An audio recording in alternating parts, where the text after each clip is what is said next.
Hello, friends. This is the program Empire of Lies, where we discuss manipulation and disinformation in the Russian media. War Without End, why Solovyov convinces his audience that any ceasefire is a Western trap.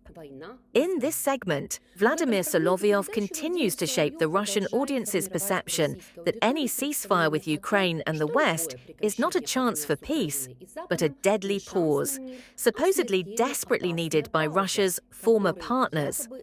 On the one hand, he acknowledges that there are limits to the methods of waging war. On the other, he effectively leads the viewer to believe that a harsh and protracted war is the only realistic scenario, because the West is preparing for the next round of conflict anyway. 1. The West as a party desperately in need of a breathing space. Solovyov constructs a simple scheme. Macron, Starmer, Merz and Kaya Kallas are presented as politicians openly talking about war with Russia in 4 to 5 years. From this, the conclusion is drawn: the West needs a ceasefire not for peace, but to rearm and prepare for a real war against Russia.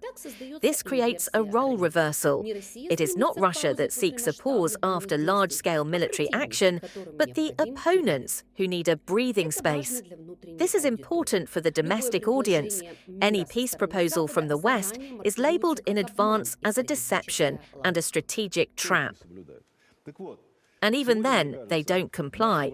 So here's the thing. Today, it seems to me, our enemies, our adversaries, our former partners, they desperately need a break, a breather. They need this truce to do what? Look at what Macron says, what Stanver says, what Merz says. What does that crazy Kala say? War with Russia is certain in 4 to 5 years. They're preparing for it.